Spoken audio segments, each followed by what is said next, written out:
Everybody, and welcome to all of the people that have just joined us for the State of the Nation edition 2. This is the update as to what's been happening in the last couple of weeks and where we are. We've got a fantastic lineup of speakers, and welcome to everyone on the panel. Really appreciate your time and your input and your expert advice. For all of our listeners, we will open it to questions as it goes along, so feel free to either raise your hand and then I can I'll unmute your voice, or if you want to type into the Q&A, I can answer questions that way as well. So completely up to your preferences, and feel free to ask as many questions as you like as the webinar goes along, as everyone is here to help each other. So I'll start passing to Brian. All right. Yes. Good morning. Thanks, Anastasia. Firstly, a big thank you to our guest panelists this morning: Dominique Lamb, CEO, National Retail Association; David Fraser, a client and heads up Side Life for Mr. Simple. And David will bring certainly that retailer perspective we're grateful for. Belinda McPhee heads up an HR advisory. It's a wonderful job there, and a lot of stuff going on with JobKeeper, a lot of stuff going on with HR, so that's topical. Matthew Craig, our partners from MindArc, very much around moving customers online, the whole online proposition, and of course, the whole piece around social media and keeping customers connected. And Simon Fonteyn from Leaseinfo, and we'll come to Simon fairly soon. Simon is right in the throat of many of the day-to-day lease negotiations, the topics around legislation, which Dominique will touch on, between tenant and landlord, which are also very topical. Anastasia, I noticed that Joel is not with us yet, so might have a look for him in the background. Let's move into the slides if we may. Yeah, sorry, I'm having a bit of a technical issue on this end, Brian. Would you be able to just make me your host? I seem to have passed my host duties to you. Right. You could make me a co-host, then I can share the screen. Sincere apologies, everybody. If you just click on the participants, click on the panelists, and then click on my name, which is the Retail Doctor Group logo. Hit more, and it should be make host. Isn't this amazing? Okay. Yeah. I know.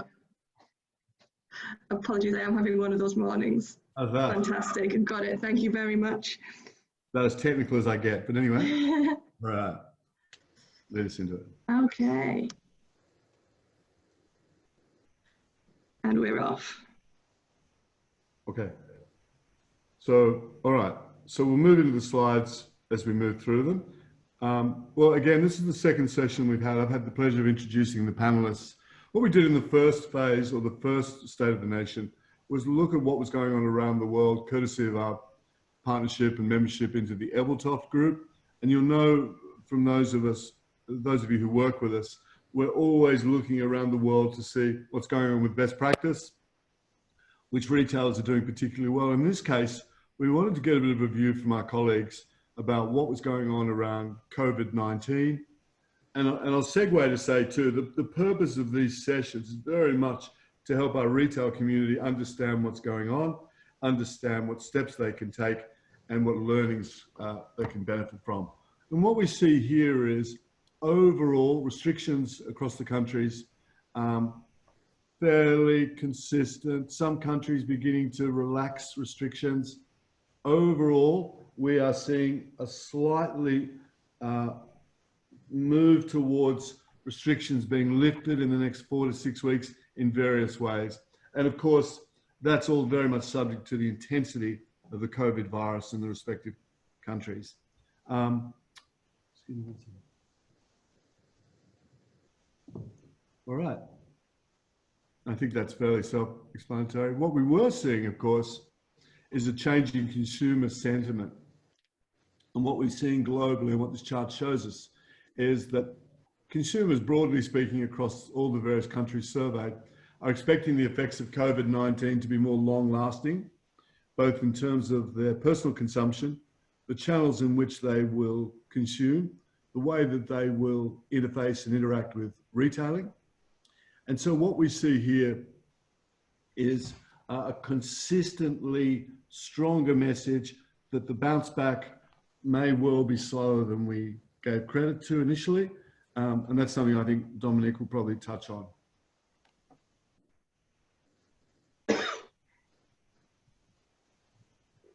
This was kind of interesting in terms of Amazon's work. And we just had a bit of a look here at the way that, what are the top fastest growing e-commerce product categories. And of course, very much as we see in the retail trends, home isolation, nesting, cleaning, all that sort of stuff. And as you'd expect, items associated with travel, socialization, and so forth are very much in the minority of purchases. This came from our American partners, and Neil Stern, McMillan Doolittle. And he and Neil and the team looked at the Amazon search for the key Amazon search terms. And they came up with these 7 consumer needs states during the coronavirus crisis. First of all, it's almost Maslowian, isn't it? The core is this survival, panic, pantry, disinfection, protection. We're seeing that in a lot of the consumables, and we're seeing that in our own Australian retail stats, grocery stats. And then we're seeing the next phase, if you like, embracing quarantine. So that's the insourcing, the home office, or pimping the office, as they called it, the cabin fever stage. It's kind of in that. And then there's this real segment, which is around making the most of it. Hence, we're seeing 14 times growth in the workout equipment stage. And of course, home decorations, renovations, and so forth are also growing. So those categories reflected in the Rebel sales, super retail, and so forth. And of course, the Bunnings sales are showing strongly the home renovation, workout, people learning to be isolated, I guess. 47,000 US stores closed over about a week over the coronavirus period at its peak in March. And so what we also see is US making record layoffs, 10,000 people passing in New York alone, 25,000 in the US, significant closures of all restaurants, hospitality, and of course, retail trade in the US fallen off the edge. These numbers showing us about a 23.5% immediate decline, February through to the early part of March. So still a long way to go for the US.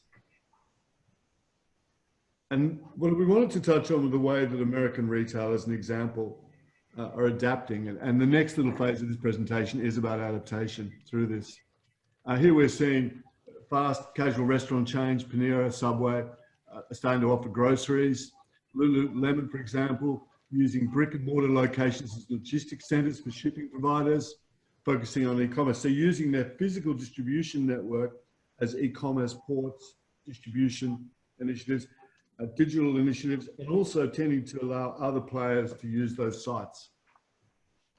Curbside pickup from Nordstrom's and so forth is becoming very strong. We saw examples of that. Walgreens and CVS are offering drive-through testing for COVID-19 at select locations. We have this in our country, opening an hour early for special shopping times.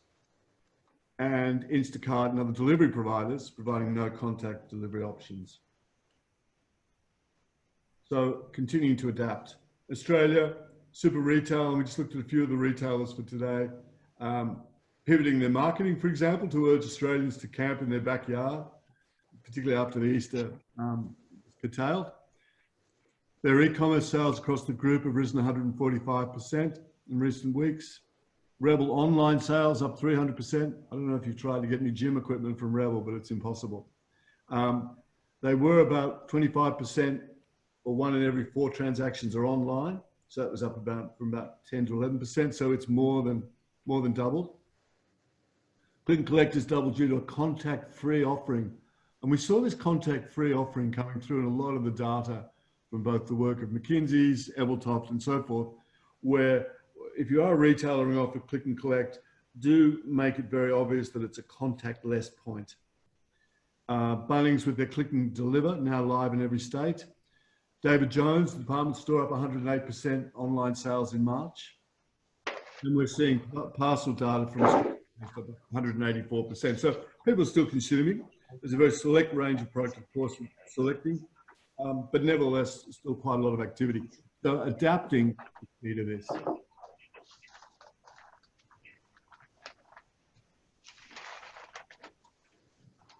And I'll whiz through this really quickly, but just to give you some examples.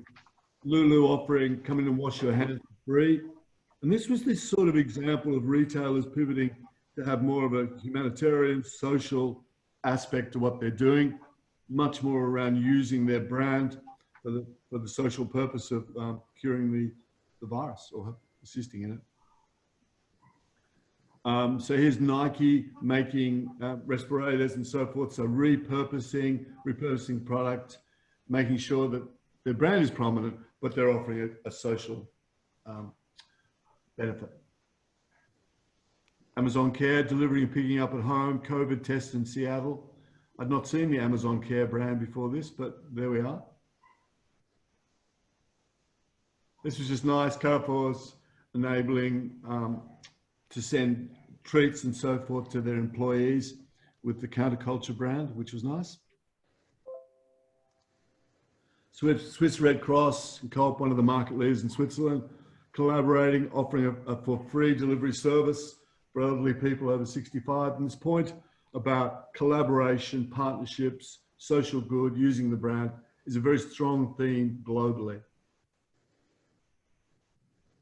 Uber Eats with their hero branch, people out, delivering food, helping those that are isolated, helping them that are stuck, which is again social benefit.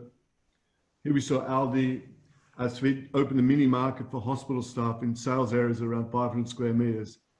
So here they're helping the front line of people who are, helping others, nurses and so forth, doctors, and building purpose-built hospital sort of staff retail offers, which I thought was another nice example of innovation, adaptation, and the social purpose.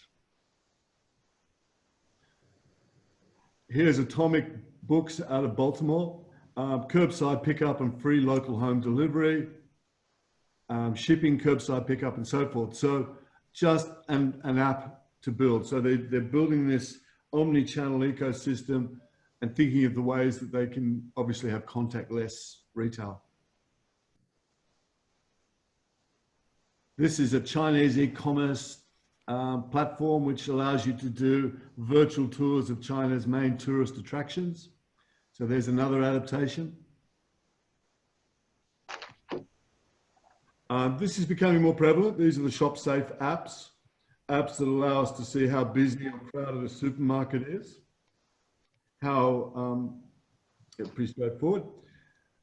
And here we are, the critical app of all time, the new website, How Much Toilet Paper Helps People Evaluate Their Toilet Paper Need. So there we are. You can figure out consumption and production, so to speak. So, I mean, it's adaptive. Here's another website from our Italian friends, again, discovering obviously the density of the local supermarket and when the peak and lower times are for trade.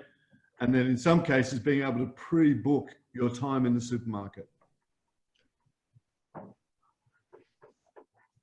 A similar urban redevelopment authority from Singapore. This is their Space Out, which is all about helping shoppers avoid crowds in malls.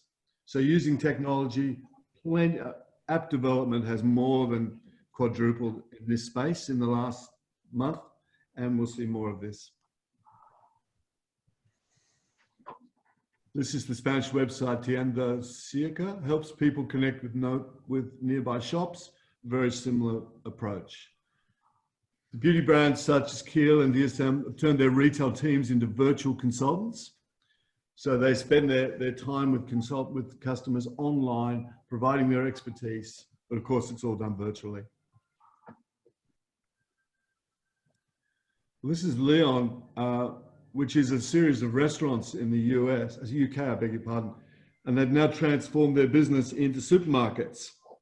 And so that was interesting. So they basically changed their whole business offer and their model, using their brand, using their physical distribution, but more of a supermarket rather than restaurant offer. It's the Russian supermarket, I'm going to struggle to pronounce this, Bakusel, wants to installing vending machines in residential buildings, classically the domain of commercial, moving into residential, and again, high density, social isolation, contactless retail. Alibaba, Meituan, and others are on the rise in China with these innovative self-service technologies. So all interactive, all keyboard, pad, and so forth. And the reason we're taking you through that global window, if you like, is to showcase the adaptation by many retailers, thinking about the business model differently, thinking about contactless customer, and thinking very much about keeping brand prominently, and of course the social purpose. And so I'll now pass you on to Dominique Lamb. We are obviously strong supporters of the National Retailers Association. Dominique's been a wonderful leader of that association, and I've asked her to come in and share with us their view of the state of Australian retail. Thanks, Dominique. Wonderful. Thank you, Brian. It's lovely to be speaking to you all this morning. Look, I think just in my short 10 minutes, I just wanted to give you a bit of a snapshot in relation to kind of what's been happening in the first couple of weeks of April, what we've been seeing in terms of Australian retailers. And, you know, unfortunately, in those first couple of weeks, we saw, you know, kind of shockwaves going through retail because we saw social distancing certainly ramp up. We saw the stages increase. And also we saw a number of announcements specific to parts of retail. So hospitality in particular, we're no longer able to have people come to their stores and partake in eating, but had to take away, which saw that particular sector really have to shift and move. And then of course we saw hair and beauty about a week later. And the complication with hair and beauty was not just simply that we saw stores close, but that also we saw the PM make that wonderful comment about, you know, you can go into a hairdresser for 30 minutes, which caused huge outrage because of course you can't get a colour done in that time, and then it was reversed. The problem of course with that whole scenario was, you know, that a number of businesses just simply chose to close within that 24 to 48 hour period before that was re-clarified. And then of course we've had many issues surrounding landlords. So I guess for us right now, our members have been really focused on kind of managing stock fluctuations and demand, shoring up their cash reserves simply because they're unsure as to how long this is going to go for, and protecting their people as much as possible, whether it be via hygiene or from customer violence and abuse, which we've seen quite a significant spike. In fact, across the board, it's gone up threefold. And we knew in terms of shrink, year on year, we were seeing 13% increases, but now violence in particular at this time has really increased, just simply because consumers are quite stressed. And, you know, of course, that's not an excuse, but, you know, unfortunately for our retail workers, it has been quite a tough time. We've also seen a number of supply chain challenges, not just out of China, but now also out of Europe as well, depending on where retailers are purchasing their stock. But we've also seen our retailers really commence to start talking to their consumers and pivoting to their online platforms if they have them. I guess some of the key issues that we're seeing come through our hotlines, and to be clear, our hotlines have increased by about 400% in terms of demand. So, you know, we represent anyone from kind of mum and dad in a pizza shop through to the top end of town and everyone in between. So all categories. And right now, you know, there's been a lot of angst around who's an essential service and who was going to make this magical list that they thought the government had. And lots of retailers wanted to be on that list because, you know, as Brian has alluded to, there has been a bit of a boom in some of those sectors, but also around, you know, what was happening in terms of stimulus, what they were eligible for, what was JobKeeper going to do, you know, what happens if they are insolvent, etc. And part of that meant that we actually created a financial literacy and financial advice hotline specific to help those particular members. The other key issues, certainly for our membership, has been around how to deal with their workers, which I'm sure Belinda will talk more about, but specifically award flexibility. And currently we are in discussions with the SDA in relation to varying that particular award. We've also seen the ACTU and AI Group come to some agreements around the Clerks Private Sector Award, as well as you know, the Hospitality Award. And there's a few others there. So that's something that we're currently in negotiations with them about. We've also had the minimum wage submissions go in. So every year this time there is typically an increase to minimum wage So all of the associations have been putting in their submissions around what we think should happen with that, and our recommendation is that nothing should happen. There should be no increase. It should be deferred, and that it's just simply too hard to tell at this time as to what should happen with those particular wage rates. And then of course leasing, which I know Simon will have lots to say about. So what we've seen in that space is a lot of interaction happening with government and a number of groups, including the Australian Retailers Association, the Pharmacy Guild, ourselves and Shopping Centre Council got together and basically created a code in relation to retail shop leasing. And this was something that was put to the federal government and was worked through with the Prime Minister's Office and Treasury to work out what was the best way forward. Now, our code was, I could probably honestly say hijacked, in the sense that they took what we had done and then tried to adapt it for a number of different types of leasing, including commercial. And so there are still a number of issues in relation to that code, which has now been passed on to the state. So each state you would see is making a number of changes at the moment. So we've seen WA go this morning, New South Wales and Queensland. A lot of what people are saying in those states have to do with land tax and things like that. So definitely be on the watch out, if you have leasing, and certainly listen to Simon's piece a little bit later. And then of course, the great concern for many of our members has been around recovery and what does that actually look like. And I think at this time it's pretty hard to say, especially because we don't know how long this is going to last, in the sense that foot traffic numbers are down at the moment. There is some discussion around, will retailers choose to open again once JobKeeper starts to flow through. There are very few that we're aware of that are really considering that, simply because at this time, for certain categories such as apparel, people simply aren't shopping in store. And that's got a lot to do with, some of that social distancing, some of those hygiene issues and safety. So how do you ask someone to try on a shirt that someone else might have tried on that could have COVID-19? How do you protect your consumers and also your workers in those situations? So that's something else we've seen a big move on. A big bugbear, I think, for many of our retailers continues to be the banks. Whilst they have been involved, certainly with stimulus, and there's been deferral of payments, I think there is a great view that they should go further, and that's something we are continuing to talk to government about, because that is also our view. And we think that, particularly when it comes to landlords, it's very difficult to not have a circular approach, in the sense of, the banks are only going to provide landlords with a deferral, but we're going to see waivers for our tenants. Of course, we support the waivers for the tenants, but we also don't want to see problems from one sector passed on to another, because, for retailers, our interest is having a healthy economy. Our interest is making sure that people are spending some money. So I did see some figures come out of the International Monetary Fund today, and they're certainly saying that the world economy is going to shrink by 3%, and that this will be the worst year since the Great Depression in 1930. But they're saying that in 2021, we'll see a rebound effect where there'll be growth of about 5.8%. So that's certainly something that we will be watching quite intently. The other thing, I guess, that we're asking members and also industry is that if you are having problems during this time, we would love to hear from you, because there is $1 billion fund that's been set up by the federal government in relation to recovery, but it's going to be specific to postcode. So we want to hear exactly what your experiences are, so that we can make sure that that money is spent properly, and certainly assists in retailers being propped up. Another issue that has arisen is certainly around Uber Eats.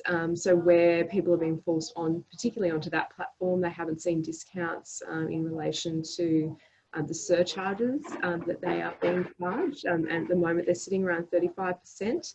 If you are under that, at about 33%, you're doing quite well. But there's certainly a consensus that there's a bit of profiteering going on in that space. So we are continuing to agitate there. And I guess the big question now is, what do we think will happen post this time? And for us, I think, unfortunately, we are going to see smaller store footprints as we return. There's going to be more of a mix of retail and services, so people are going to start to hedge their bets. And we were already seeing that in New York.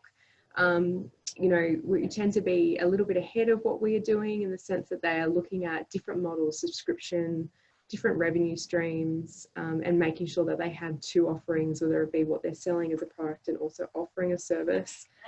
We're going to see a growth in ethical retail, and I think that people are really making an effort now to shop locally, to shop with people that are doing good things, you know, whether it's, you know, Nike that are repurposing what they're doing in order to support health workers, or whatever it may be. There's definitely a way to grow, I think, a better relationship with your consumer that way. And where now digital has suddenly become king in Australia, I think that more than ever is going to be really important. And we're going to see more collaborations as well between brands and just people simply working together. But also now a more mature digital customer where the expectation is probably going to shift and change a bit. But I think it's going to be some time before we get back to normal. So thanks, Brian. Great, thanks, Dominique. We have got a couple of questions that have come through for you. So if you don't mind, I will pop. Okay, so the first question is, what are you hearing about the, across the major retail groups, about the readiness to open the stores again? There's been a lot sort of saying that some stores are wanting to reopen, with JB Hi-Fi staff pushing back, and a petition to close their stores. So kind of where do you sit on this? Where do we as an organisation sit on this? I think it's a difficult one for us. I think where a business is able to trade and where they have the foot traffic in order to sustain doing so, and they're able to keep their workers safe, in conjunction with all the things that have come out from WorkSafe Australia, then there is no real issue as to why they shouldn't be able to trade at this time. Now, we've seen a lot of different types of PPE being implemented across retail. So if you've been shopping recently in Woolworths and Coles, you would have seen that, you know, Perspex barriers have been in place. Obviously, we've got, you know, stickered social distancing. They've also now counting people as to the number of people going into store. If you are sufficiently large enough as an organisation to deal with all of those complexities at this time, chances are you're going to be able to keep your people safe.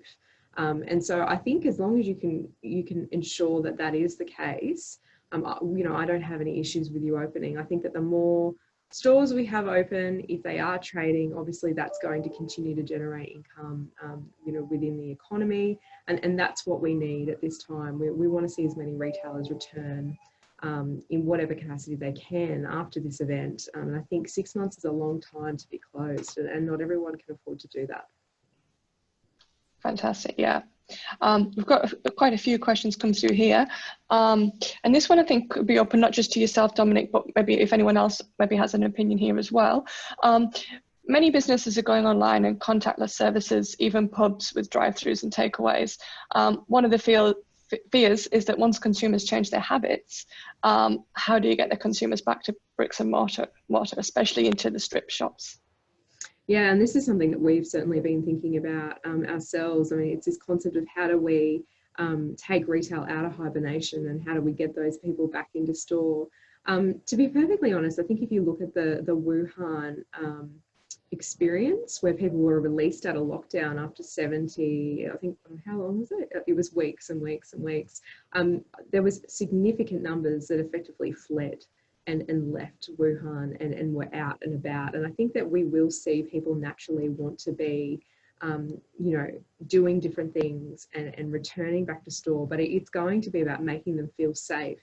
You know, making sure that we are continuing those hygiene practices, and just, I think over time it's going to happen. The question is, how do we prop those businesses up in that reasonable recovery period? And the question is, how long will it take? I mean, the IMF is saying, you know, 12 months we'll see growth, but in the next breath they're also saying, you know, when we look at worldwide trade, it's going to drop by 11% and only grow by 8.4% in 12 months. So it's going to take time, and I think that it really is going to come down to the fact that we are all in this together, and we are going to need government as well as, you know, collective support as an industry to make sure that we really drive people back into our centres and our stores.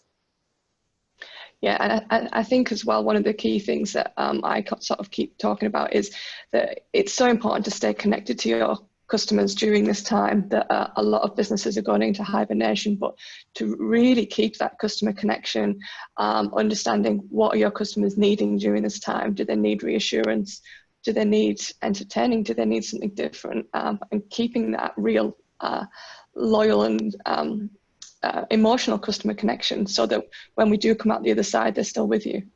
I think so. I mean, a really great example of that is actually one of the restaurants I've come into contact with, called Gambaro's, and they're known as being quite a high-end restaurant. They typically have 6 restaurants that they operate, and they've actually moved to a takeaway model. But not only are they offering a takeaway menu, they're also offering fresh produce. So they're delivering things they're really well known for: seafood, quality steaks, alcohol, other things. And with every delivery that you get, not only do you go directly through their platform and they know you by name because you're on their system, but they also give you handwritten notes from the family thanking you for showing your support at this time, and then offering you other services at Easter, like handmade Easter eggs and things like that. So, I think that how you talk to your consumer at this time is very important.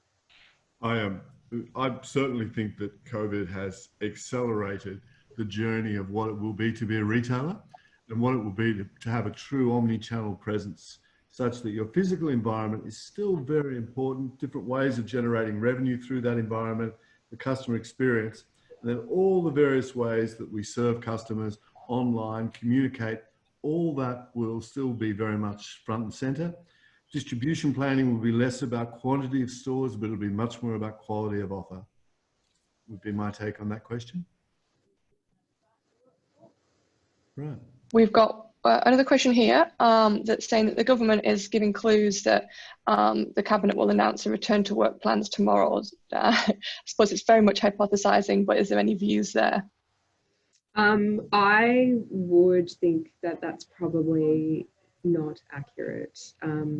I think this is going to go for some time now.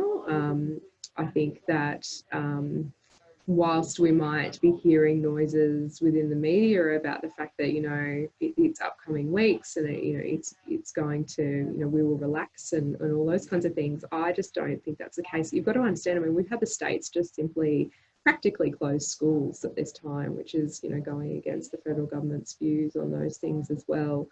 So the states certainly don't have the same views as the federal government, and there are a lot of things that they are in control of that the feds aren't.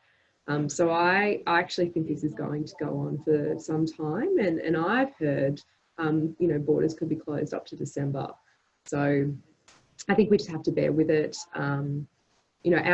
Ourselves, we have weekly catch-ups with the Treasurer's Office and also with Small Business and the PM's office, and also Department of Home Affairs at this time, just shoring up things like supply chain, things that we've taken for granted for a really long time. And I think there's still a lot of work going on in the background around this. Yeah, great. I've got one more question here, and then I'll let us move on. I think some of the questions probably pop up later as we go on. And I suppose I'm going to paraphrase slightly here. Have you seen any issues, I suppose, between a balance of cultural sensitivity and virus issues with retailers that have been coming to you? For example, retailers implementing, no partners in the store, so only one person at a time, and causing cultural issues. We've certainly heard reports of rampant racism occurring, whether it be directed at employees or, whether it be consumers and things like that occurring, where, there's been racial slurs and things like that yelled at people, just simply because, they may be of Asian descent or something along those lines. In terms of, I guess, some of the social distancing and issues in terms of cultural sensitivities, I haven't heard too much about that, but I actually, in other sectors more so, health in particular is one of those sectors where there have been issues around partners not being allowed to attend appointments, not being present during examinations, all of those kinds of things, simply obviously to keep the medical workers safe. And I think it's something that we will continue to see. I haven't seen anyone or reports of anybody relaxing some of those decisions, but I obviously sympathise, from a cultural perspective around those issues. All right, Dominic, thank you very much. That was a great overview. Anastasia, if you're okay, we might pass to Simon now, Managing Director for Leaseinfo and Accurate. Simon, are you there? Hello, Simon. Can you hear me? Can do, yep. Over to you, Simon. Okay, good morning, everyone. By way of background, just before we start, Leaseinfo is Australia's largest online provider of retail leasing data, and you can get more details at www.leaseinfo.com.au. So I'll start by saying what has changed since 2 weeks ago when I gave this talk. And as you're all aware, and Dominic said, the federal government have brought in a national mandatory code of conduct for SMEs. I'll also add that that responsibility for legislating is actually with the states, not with the federal government. And as Dominic said, New South Wales and Western Australia have been charged with coming up with the legislation, which as at last night is not there yet. So there's still considerable uncertainty about implementation. So what are the major changes since I last spoke? So really the big one is for qualifying companies, and I'll get to how you qualify. At least 50% of a business's drop in turnover must be waived by the landlord during the pandemic period. Waived meaning written off, with a further 50% deferred.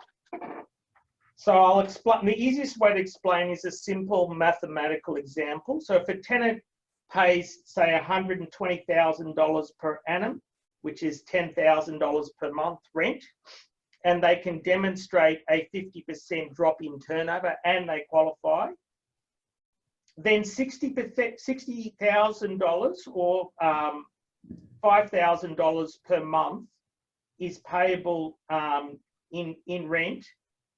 $2,500, being half, is written off by the landlord, and $2,500 is deferred for 6 months. And I'll go into how that repayment process works. So this morning, I'm just going to cover some very basic topics, which is who, what, when, and how.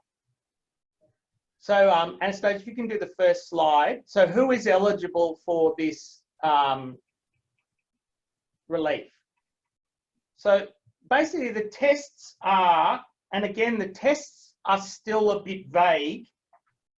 So if you are a business that is not franchised, and we'll get to franchising in a minute, and you have 50 million in turnover, and the definition of when that turnover point is calculated, again, is still undefined. But if you use the JobKeeper example, it's around the time of the pandemic. And the second test is that if you have witnessed a 30% drop in sales or profitability, and again, it is not clear how that test is defined, but if we refer to the JobKeeper test, it's the same corresponding period last year or last quarter, then you come under this binding code. Now, if you're a franchisee, then the test is beneficial to you because what the code says is that it's assessed at the individual franchisee level. So even if you have a chain of franchises, the test is at the individual franchisee level, not the franchisor level. The code calls for negotiations on a case-by-case basis. In other words, on a lease-by-lease basis.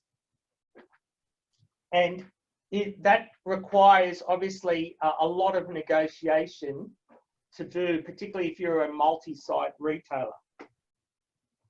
Now, if your business doesn't qualify, you can obviously still negotiate, but the code, the principles of the code apply, but they're not binding. So let's get on to the next slide, Anastasia. So what outcomes can you expect?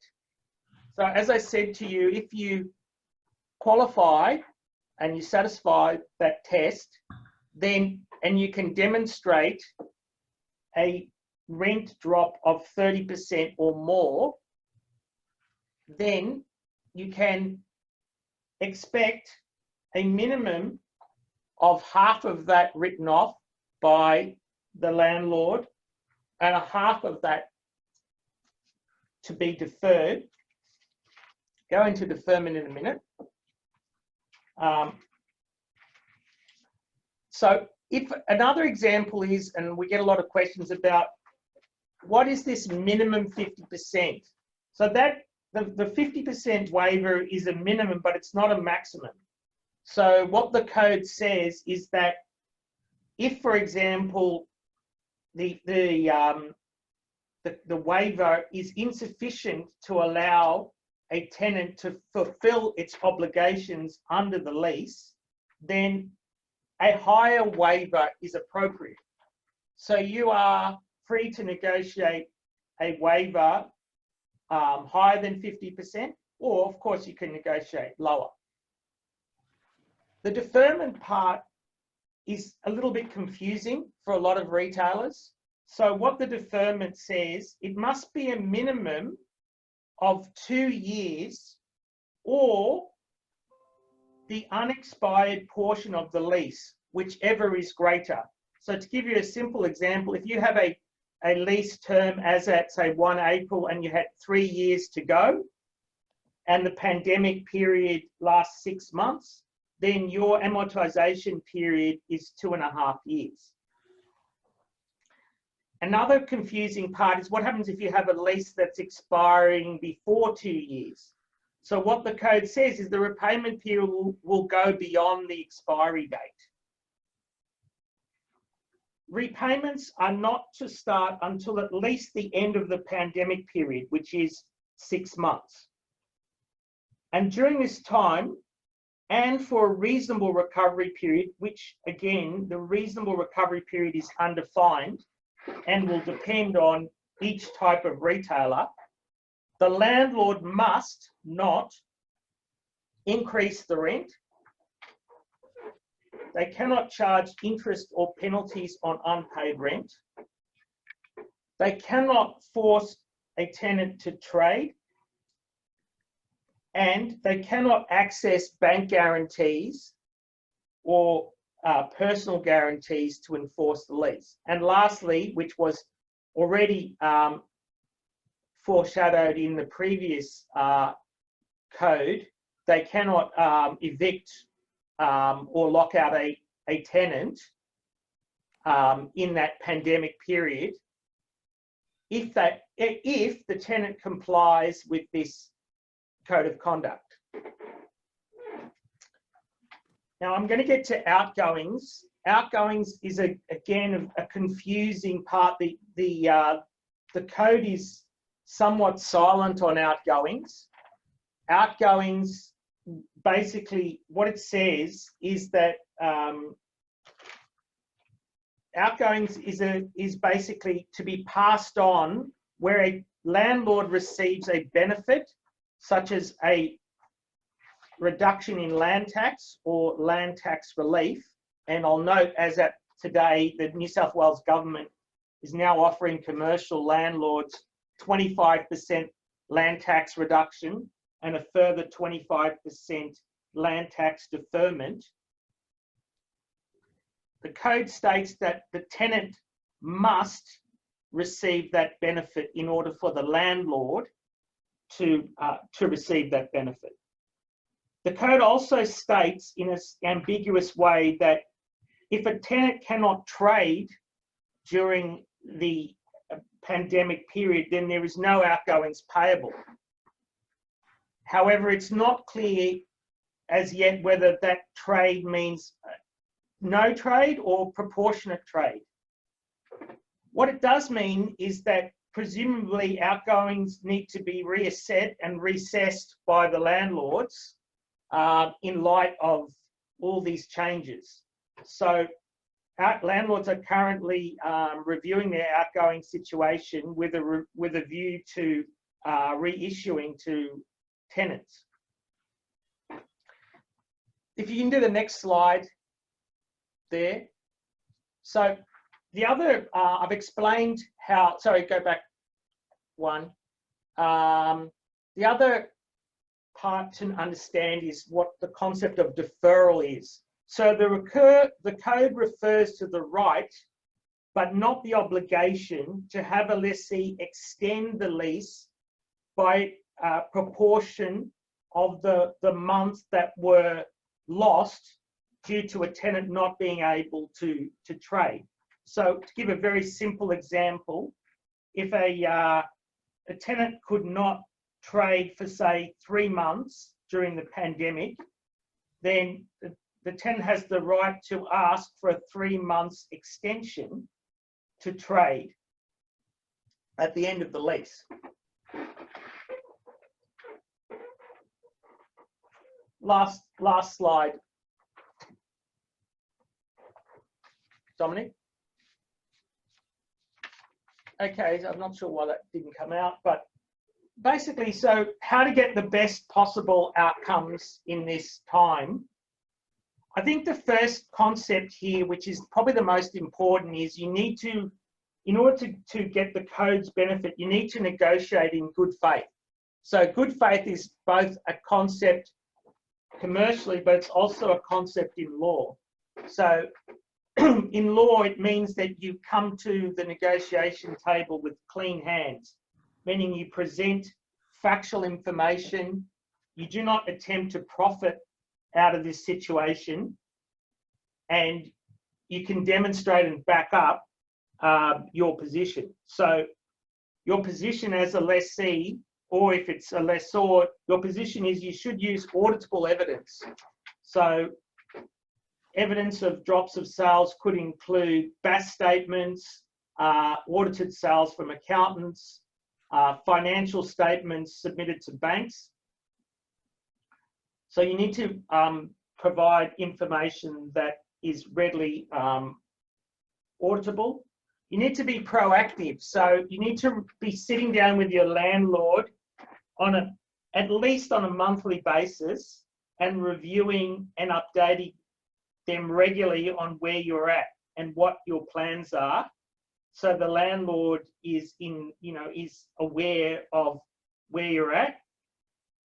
And the last part that's really important is you need to get advice, because this is a moving feast, and to some extent the legislation's not finalised, so you need to be constantly updating yourself on what the states are doing, because the states may, for example, do more than what the code says. At the moment there's a debate, and I think Dominic touched on this, that some states are considering what the definition of turnover is. So if it's in a shopping centre, does it include online sales? Does it include offline sales? Those sort of questions. There's other questions about what to do with promotion levy, etc.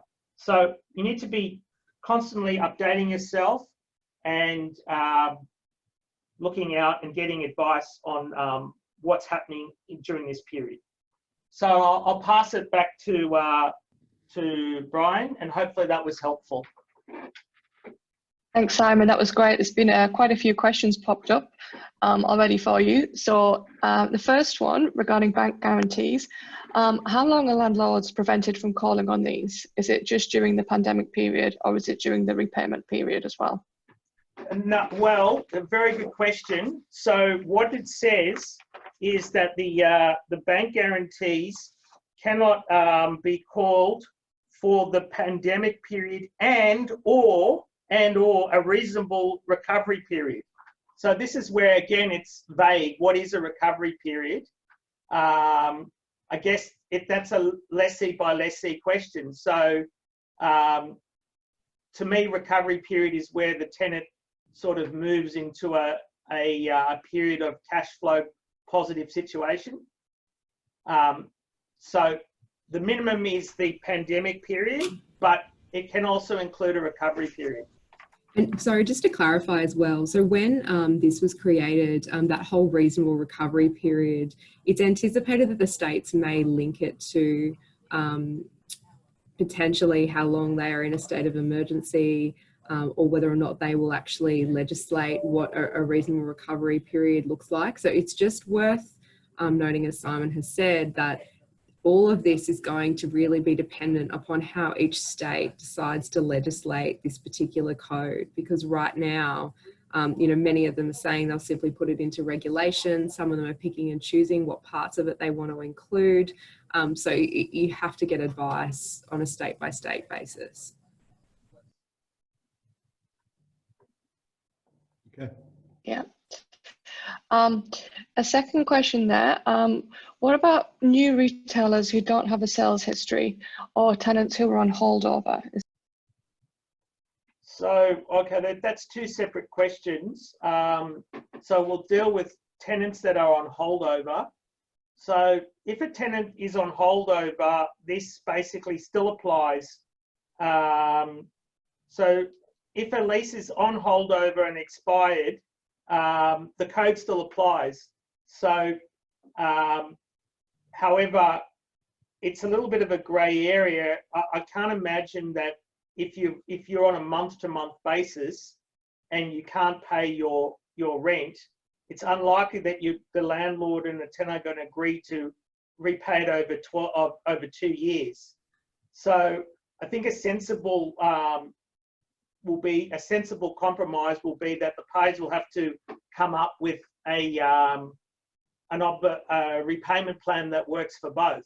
Because if it's a month's rent, then really, you know, a sensible repayment plan between the parties would need to be implemented, failing which it would have to go to, I guess, mediation or come up with, at the worst case, 2 years.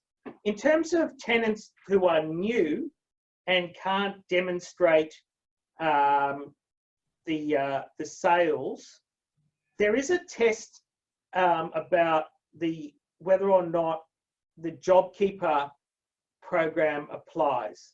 So if the JobKeeper program applies to that new tenant, right, then what the code says is that it assumes that the business is automatically in financial distress. Again, a grey area, and as Dominic says, that the states may legislate above and beyond what this code says, because, for example, the mechanism that most of the states will use to make this work is the Retail Leases Act, and the majority of retailers come under the Act. So the test may also may include whether or not the lease comes under the Act. So at this stage, it's too early to say how that will be dealt with, but it's a grey area. Okay, great. Just given the time, we've just got a couple of last quick ones. So what if the outgoing headings charged by a landlord don't include land tax? So normally they don't pay. Do tenants still get the benefit? Yeah, okay, that's a good question. So if the lease is what's called gross, so in other words, all the rent is included in the outgoings, then the short answer to that is no. They don't get a benefit because that was fixed in the contract, and to some extent the landlord's also taking the risk there on the outgoings because they're capping it. So there's no requirement. What the code says, it should mirror what their obligations are under the lease. So if a tenant's to pay outgoings and they receive, the landlord receives a benefit, then the tenant should receive the same benefit in proportion to their obligations under the lease. Okay, great. There's a couple of people asking about where to find this sort of clear and concise information, whether that's something that is on your website or whether there's a particular website that they can go to get that information. Well, the code is searchable, but the legislate, as I said to you, my advice to people is to, yeah, you can come to our website and just go to inquiries@leaseinfo.com.au and we can give you further information from there. I think that's the solution. And we'll be sharing the pack as well so that people can have that information as long as that's okay with you, Simon, just so they can have the bullet points. Simon, grateful for that. It's a complex issue, and also to Dominique for her comments. It's complex. I agree. You certainly need advice. We'll send out details, your details, to all people coming into this webinar. And yeah, I think that was a great session, very helpful. Thank you. So we'll now pass on to Belinda McPhee from TSHR, Black Scarlet HR. Belinda, take us through, if you would, what's going on in HR, JobKeeper and so forth, and benefits so retailers can get a handle on this one. Fantastic. Thanks, Brian, and good morning, everyone. Well, it's been quite the 2 weeks since we last spoke. So when we were talking last fortnight, some of the conversations we were having was around businesses adapting to people working from home. So the fact that that was something new for a lot of people. Retailers were in the process of closing their stores temporarily and standing down team members in addition to support officers. And also we had the JobKeeper scheme announced. So the scheme was announced on the 30th of March. There weren't a lot of details provided at the time. So on our last call, we attempted to provide the high level information that was up to date from Treasury at the moment, but that information's changed about half a dozen times in the last 2 weeks. And in addition, there's been some legislative changes from Fair Work Australia in relation to JobKeeper, which I will take you through today because they're important for eligible businesses to understand. There's some very helpful provisions for retailers to help manage your workforce.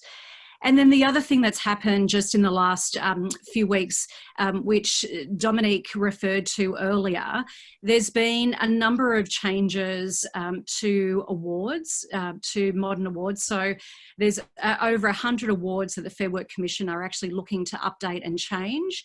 So Dominique mentioned that the Clerical Award and the Hospitality and Restaurant Awards were some examples of those instruments that have actually been updated by the Fair Work Commission, but there are still a number that are actually in the process of being updated.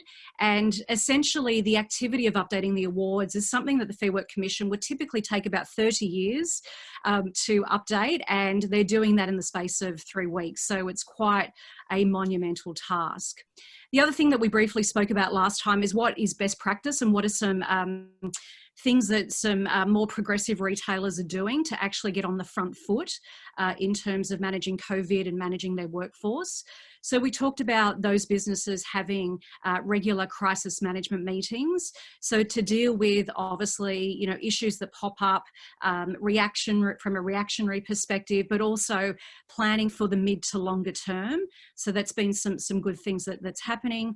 Also some considerations around what will the organisation and what will, the composition of staffing in stores look like as we come towards recovery. So rather than being put in that position of finding out, great, we can open and not being prepared for that, actually doing some preparation work earlier to actually decide, what will the composition of the workforce look like? How are we going to bring people back, both from a support office and from a stores perspective?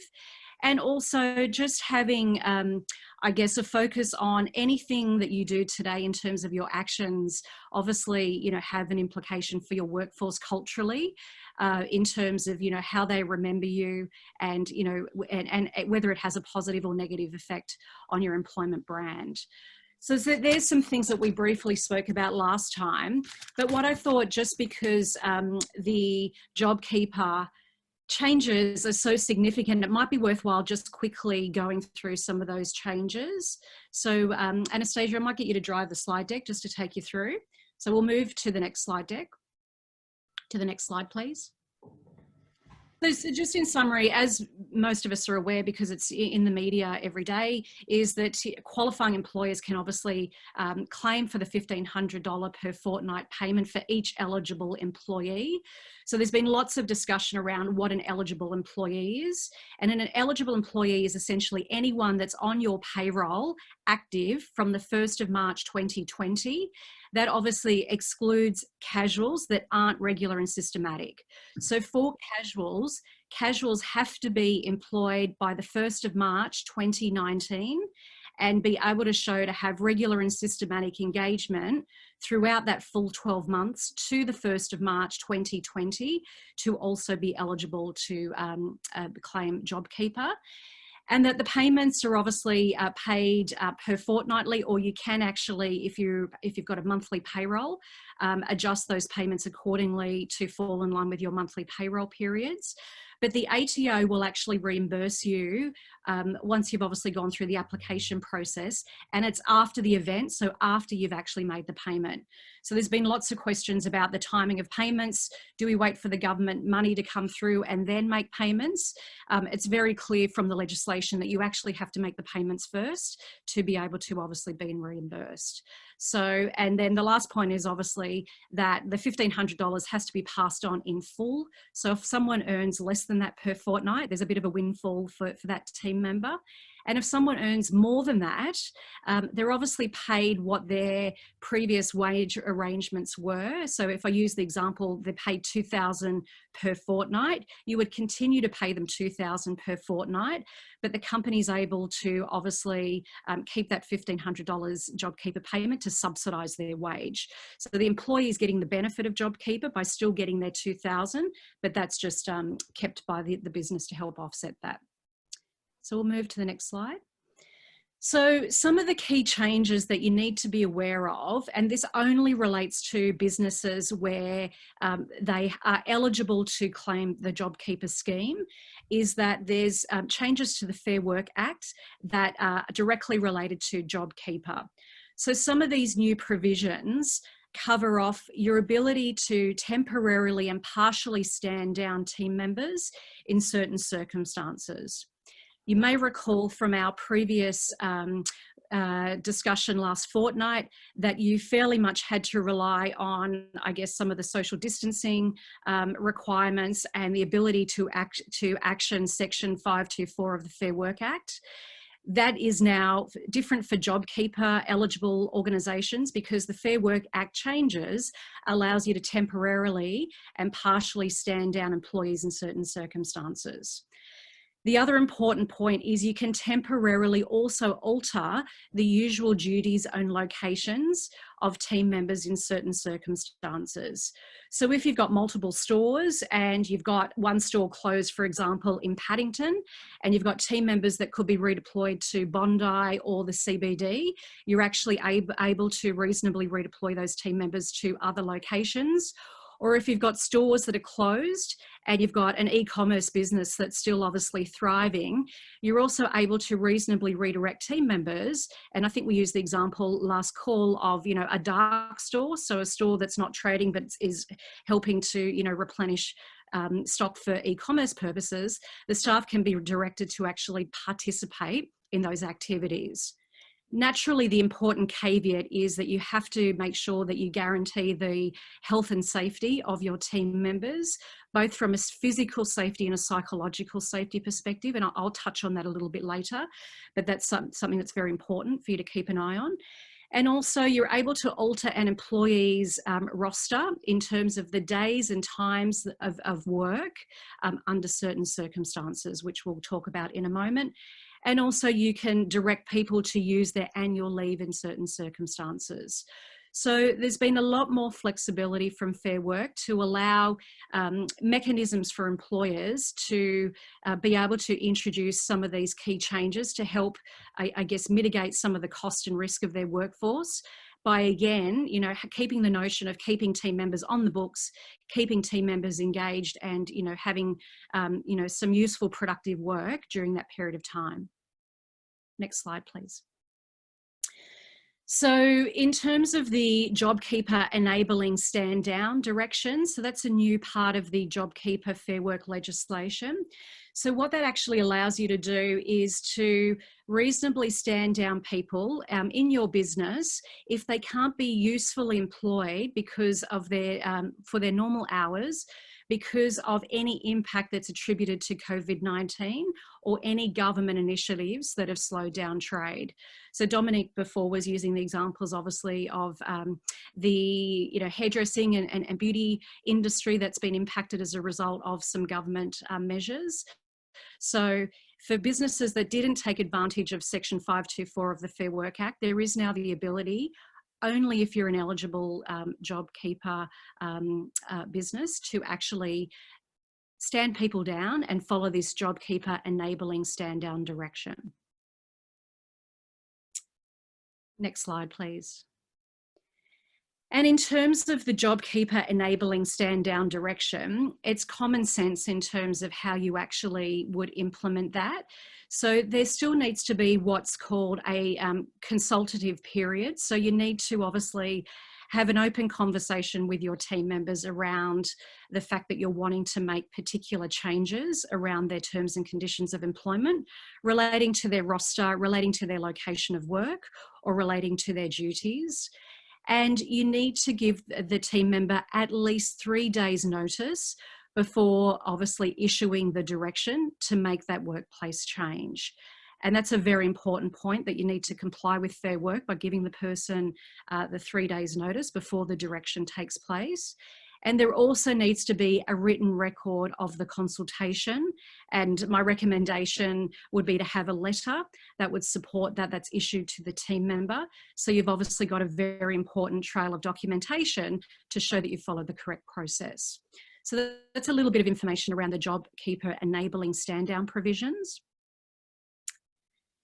And then in terms of the JobKeeper payment, so besides the $1,500 per fortnight, which is a minimum, it's important to know that the person's base hourly rate prior to JobKeeper cannot be adjusted. So certainly their hours can be adjusted. And as I mentioned before, the direction of what they do, their tasks can be adjusted, but their base hourly rate needs to be preserved. And that's a very important thing to consider. What a lot of my clients are doing is utilising the JobKeeper payment of the $1,500 per fortnight for team members that have been stood down to actually enable those team members to come back and do some type of productive work. So essentially the team member's hourly rate is calculated to the value of either $750 or $1,500 per fortnight, so to the equivalent JobKeeper minimum, and then the team members are being brought back to work to do productive work to cover obviously that JobKeeper payment. So that's the spirit is you can't actually significantly reduce the person's hourly rate, even though you are able to temporarily reduce the hours that they work, which therefore has an impact on the amount of money they get paid. But the $1,500 in full has to be passed across to the team member. Next slide, please. So in terms of a direction to change someone's usual duties or their work location, so obviously you need to take into consideration the person's skill level and competency, and whether there's any license or qualifications required for the team member to perform a new task. Naturally, what also has to be considered, as I mentioned before, is all of the workplace health and safety concerns, that they're satisfied around social distancing and making sure that team members are still kept safe and that good hygiene practices are still in place in your work environment, and that any work that you provide to the team member has to be in scope with the business's operations. So for example, you can redirect someone who again might be typically within a store environment to do some work around stock. But you couldn't direct that person, for example, to, substitute your cleaning services and clean, toilets, bathrooms, all of that type of thing. So it needs to be quite, take quite a common sense approach. And as I mentioned before, you can redirect someone to a new location of work, but you have to consider what's reasonable travel for the person in terms of going from their original workplace to an alternative workplace. And as I said, the direction needs to be in writing, and it needs to be at least a minimum of 3 days notice for the team member to actually have that direction put into place. And then in terms of agreeing to different times and days of work, as mentioned, the employee can actually ask, the employer can actually ask the employee to make those changes. And it's important to note that the team member can't unreasonably turn down that request. Of course, if there's carer responsibilities or something significant, that should definitely be taken into consideration. But if a request is made, the team member has to genuinely consider the request, and they can't reasonably refuse a request. There's some key changes as well to how annual leave can be used, which is an important provision. So an employer can actually now direct a team member to take paid leave by giving them notice, as long as they have at least a balance of 2 weeks left in their leave bank. So this is something that's helpful for businesses that actually, have a shortage of work, to again reduce some of the annual leave liability on the balance sheet and direct team members to take some annual leave. And the other change is that annual leave can now be taken and be stretched over a number of weeks, so the person can actually get half pay. So to use a practical example, if I want to take 1 week's annual leave and get 1 week's pay, that can now be spread over 2 weeks, and I get half pay for each of the weeks, just to again help. That might help with my cash flow, it might help with the company's cash flow, but that's an ability that employers can talk to their team members about. And again, employees can't unreasonably refuse this request from an employer, given the fact that obviously, they need to have that 2 weeks left in their leave balance. So that's just an important point to keep in mind as well. And in terms of dealing with disputes, so again, this is a common question that comes up. So if an employee and an employer, a union or an employer association has a dispute relating to any of the JobKeeper directions, the Fair Work Commission can obviously hear those matters. So the dispute can be lodged with the Fair Work Commission. If it's relating to a team member just simply not wanting to follow a reasonable request to change their hours, to change their location, to change their job duties, or to take annual leave under all of those parameters that I mentioned earlier, you can actually go down the performance management path for a team member failing to follow a reasonable request. I think given the current economic environment, most team members, in my experience, are being very gracious and wanting to be very collaborative and work with businesses to help get a win-win outcome. But there has been employees that I've come across with some of my clients where people would just rather, sit at home, get paid for JobKeeper and not actually come back to work, or not actually take reasonable requests to do productive work when it's available. Under those circumstances, if the person unreasonably, doesn't follow that request, well, then you can go down the path of performance management. So that's just how you would deal with any disputes in relation to those matters. And then it's important to note that these JobKeeper directions under the Fair Work Act and the changes that support that do have their limits. So the powers are only temporary, and they're only related to companies that are obviously eligible for JobKeeper, and they're only directly related to businesses that are impacted by COVID and due to obviously a slowdown of business. And so this will only go for 6 months, and then obviously the Fair Work Act will change again. But it's important to note that these are temporary provisions, and they're designed to help businesses. And from a retailer perspective, they're quite helpful because it does give you some additional options to help manage your workforce through obviously, the current troubling trade times and economic times, which is very helpful. So in terms of the next slide. So just a few questions that I have had around people on parental leave or dad and partner leave as it relates to JobKeeper. So if someone's receiving paid parental leave from Services Australia, so if they're on paid parental leave or dad and partner pay, and they're receiving those payments from Services Australia, they can't double dip and they can't be eligible for JobKeeper. If, however, they are on the payroll as of the 1st of March and they're not receiving any benefits from Services Australia, and they might be receiving some other financial benefit from the company if the company has a separate paid parental leave scheme, or if they're simply on parental leave without pay, but they're on your payroll as of 1 March. And if they do decide they want to come back to work early and you're able to reasonably accommodate them, well, then you can actually claim the job keeper subsidy for those team members. So that's just something to be aware of for employees on parental leave. And also there's been some questions around employees that are on workers' compensation. So if they're off work and they're being paid by the insurer, again, they can't double dip and they can't actually claim job keeper whilst also being paid by the insurer. But if they've returned to work and they're on reduced hours, then they would be eligible for JobKeeper. And just moving through now to the final slide. So as I said, these changes are only temporary, very important to note, for 6 months. And I think some questions for some of our retailers that are on the call is, what happens if I'm not eligible for JobKeeper? What does this mean for me? So there are some other provisions that you can actually consider that we can work through and talk through briefly if we move to the next slide. So we can, if you're not eligible for JobKeeper, there are some other very simple measures that you can put into place. And this can be by having open consultation and dialogue with your team members to continue down a path of voluntary reduction of hours. So we spoke about this on our last call. So that's certainly something that you can continue to do. You can also utilise some changes to the annual leave provisions, as I mentioned earlier. There are also some changes to the long service leave provisions. So for example, in New South Wales, you can actually work with team members to take long service leave, for example, daily. They can put in a long service leave request for a single day rather than previously it needed to be a month. So that's something that's also helpful for businesses.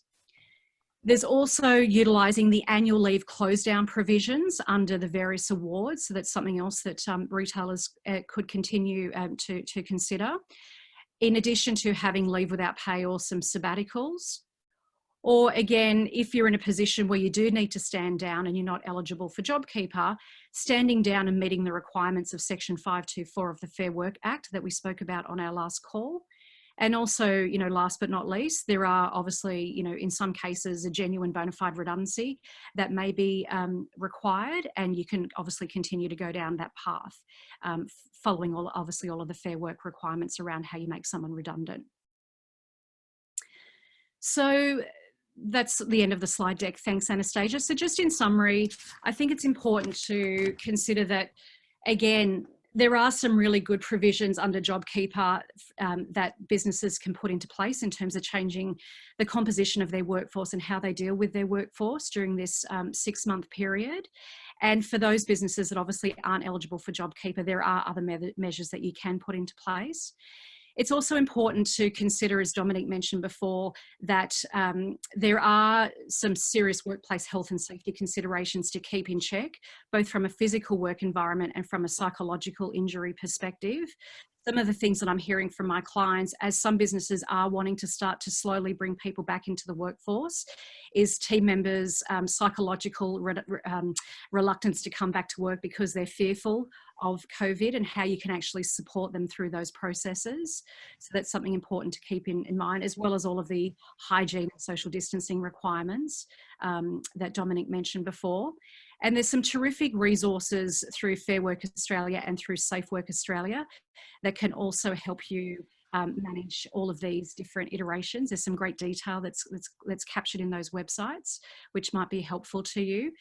But again, I would strongly emphasise, and what I'm seeing best practice retailers do, is to look at not only what's happening today, but planning for the mid-term and longer term. So, you know, how will we prepare to bring our workforce back to work? What will that look like? Will that be a slow transition? Will that be a faster transition? How do we need to prepare? Who's in scope? How are we going to have the conversations and actually make this happen?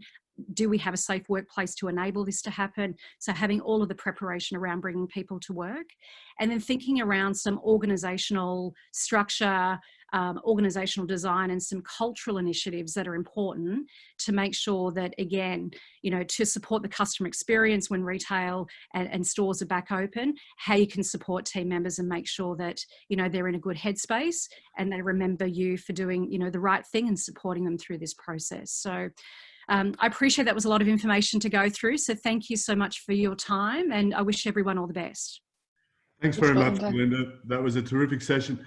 I think in the interest of time, Anastasia, there might be one maybe question. I think, to be honest, all the questions that have been asked, Belinda's actually answered as part of her questions. I think it was that, Sarah. So if there's any other questions that we do see pop up, we might just send them directly to Belinda and share with everyone that's participated. But I think you've actually answered them all very well there. Thank you.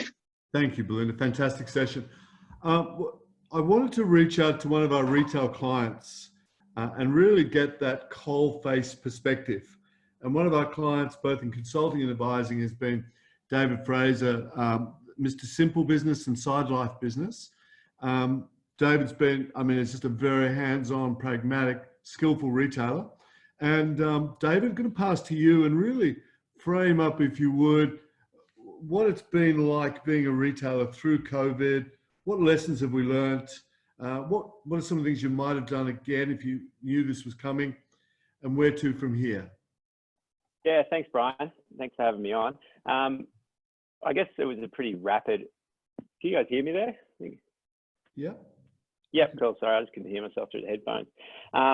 One thing that really caught me by surprise was how rapidly things deteriorated. I was chatting to you yesterday, Brian, and sort of went from first week of March, you know, about sort of 30% down year on year. Second week, 50, some stores greater than 50, and then the third week, pretty much store closures and, you know, barely any retail trade at all. And we did really notice how much quicker the shopping centres deteriorated compared to our strip shops.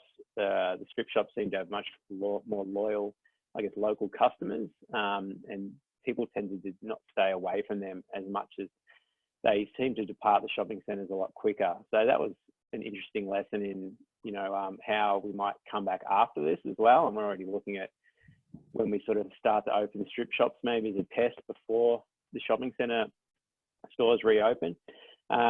Also realised pretty quickly how vulnerable we are to those fixed leasing costs. And that's one thing that I think will be a huge change that everyone looks at, is how we shift to a more percentage-based rent model, because these things are probably going to happen again at some point. So that was one big, you know, we've never had a shutdown like that. So that was a real big wake-up call to going, you know, we just don't want that risk going forward anymore. So we're really going to aggressively, you know, look at how we negotiate leases going forward.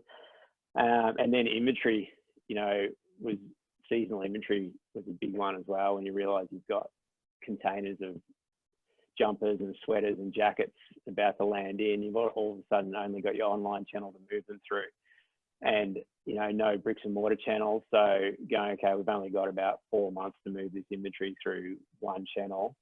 Can we actually do that? And how do we, you know, lessen our risk on those inventory turns and, you know, have more flexibility on inventory? So we're working pretty hard on looking at that coming into the back half of the year, how we have much greater flexibility and faster turnaround on inventory.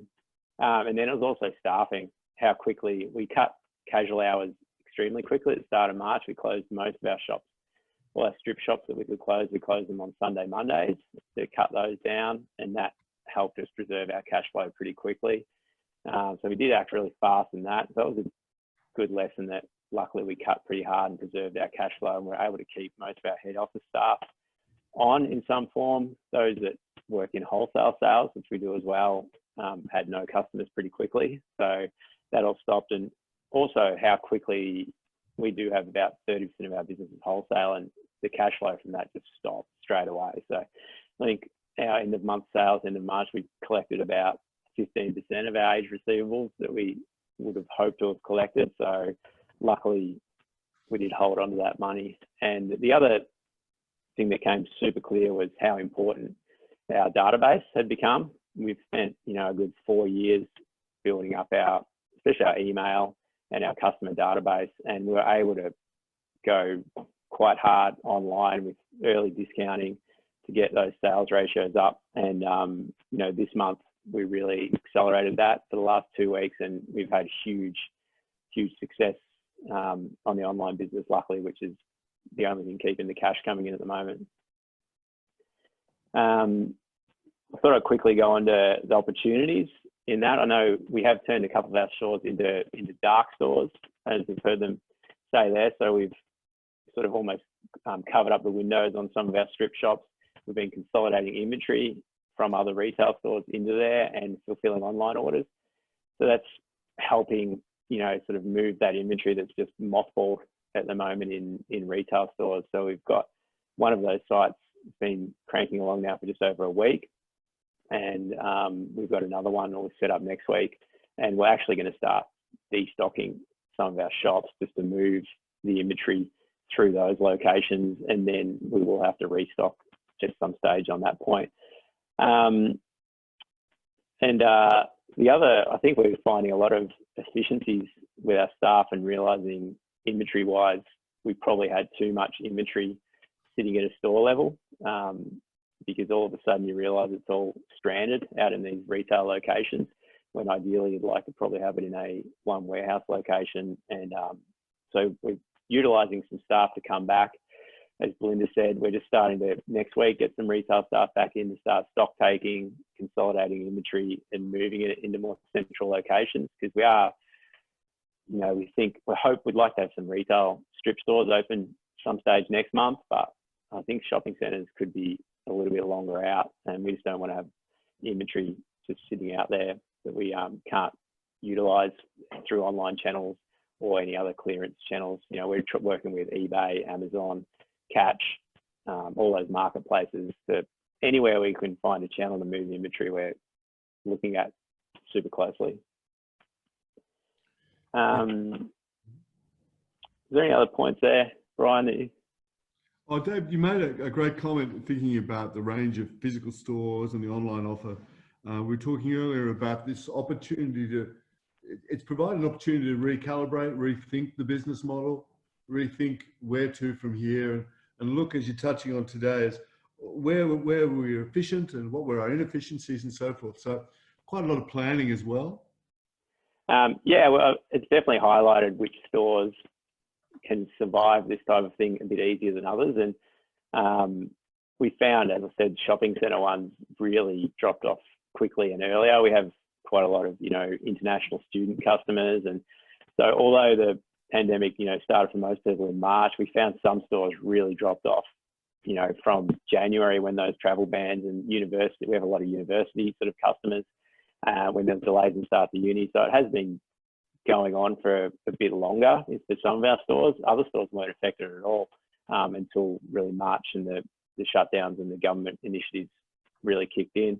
But we have found that, you know, going forward, we would like to have less stores, but have those real experience-driven stores where we can have, they can run as mini warehouses and fulfillment centres, click and collect. We already have 2 stores similar to that. And it definitely, they're the ones that we're putting all our effort into now, because once they open up, as we start to open up again, they'll be the first ones that open up, and hopefully we can, you know, drive events through those stores. And it's given us a chance to probably accelerate a bunch of the programs that we've been working on slowly, and it's really forced us into rapid change through that period.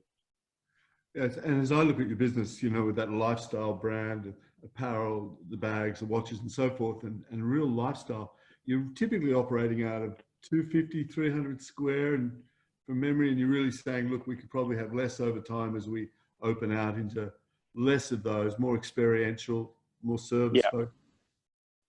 Yeah, definitely more service. You know, we'd like to have, you know, we're looking at even now going, okay, we've got a lot of leases expiring luckily over the next 12 months.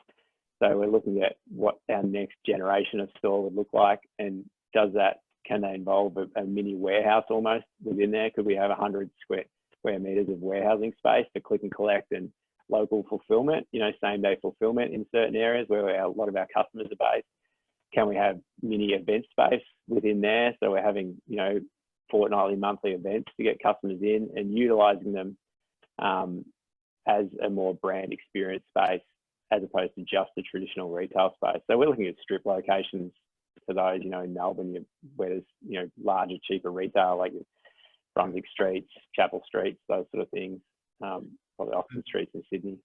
And the way that you're managing your database, keeping in touch with your customers, is a really important part of all this, isn't it? And what are some of the sort of the lessons there, I suppose, around keeping close to customers whilst your shops aren't operating? Yeah, we increased our email frequency. So generally we stuck around 3 emails a week. We increased to 5, and just kept a track on our open rates to see if they remained steady. And I think because people have got not much to do when they're at home, the updated frequency was fine, and our open rates have actually been better than they normally are. So that's definitely worked and helped. Online sales growth has been huge, so through the roof, like definitely unexpectedly high growth. So that's been a positive. And also we're actively trying to grow and get to new customers. You know, you've never had such an opportunity to reach so many people that are on their computers and on their phones and shopping online. So now's the time to aggressively grow that database, and I think it will fundamentally change. I don't see our business going back to normal. You know, the way we operated previously, we won't go back to that same model. Things have drastically changed, and I can't see the shopping behaviour going back to the way it was with, you know, as I heard, you know, a couple of weeks ago, I've got my grandparents, you know, shopping online and purchasing. That just did not happen, you know, past a few weeks ago. So I think there is going to be a real change in consumer behaviour that's not going to go back to the way things were.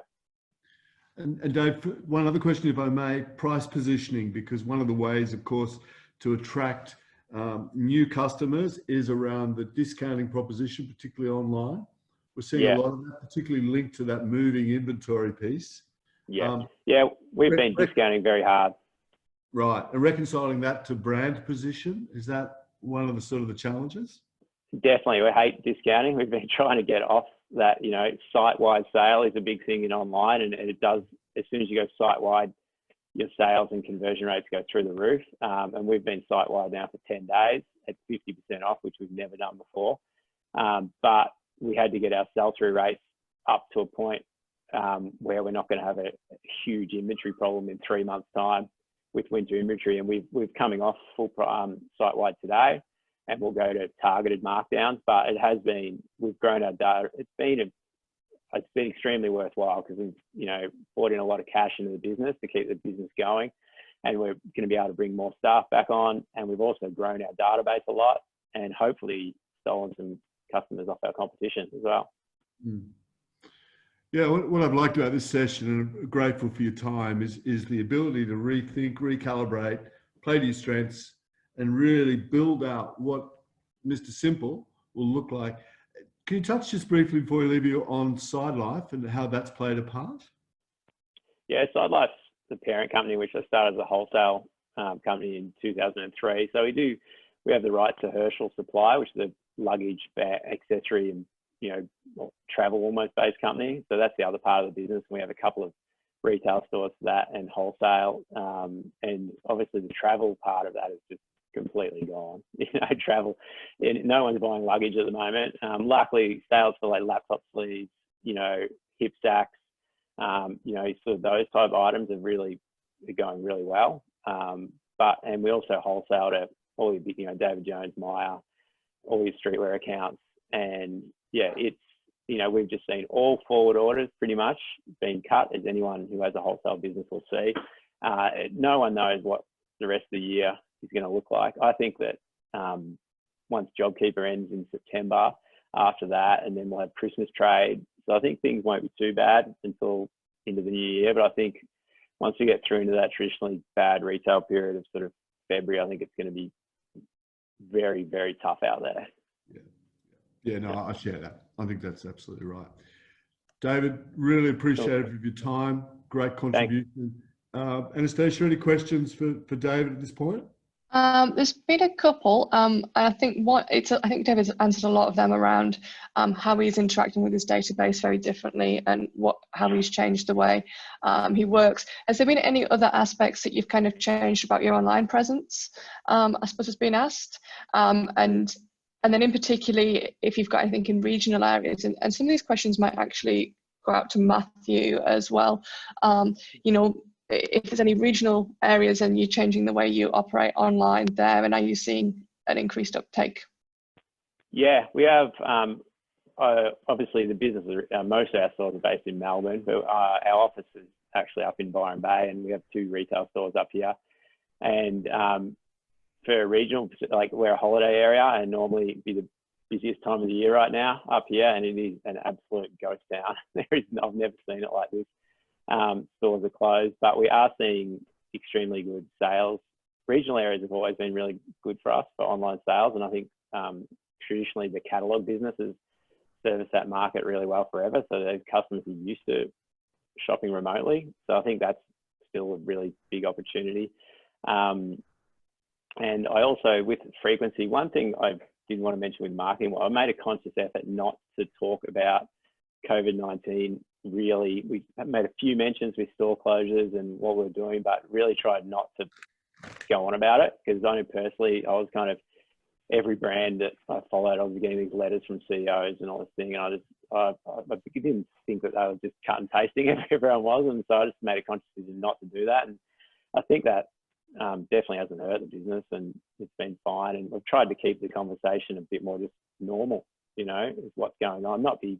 You know, we're definitely not doing travel competitions, travel prizes where we do, you know, co-branded promotions all the time, but we're working on things like working on one with Fender at the moment to, you know, where they'll win our package, they'll win a guitar lesson with a band that we work with, and just tailoring our promotions to what people are actually doing. Yeah, I think that's been so important in this time, is understanding who is your customer in a really granular level, and what information do they want, because like you said, so many customers really don't want to be thinking about COVID-19, and they want other aspects and interactions with their retailers. Yeah, spot on. Great. I really appreciate it. I'm wearing Mr. Simple trousers as I speak to you, so big fan. Well done. Thank you. Thanks, Brian. Love the backdrop in the office too, by the way. Yeah, you can get them on, you know, you guys can upload your own backgrounds now. So.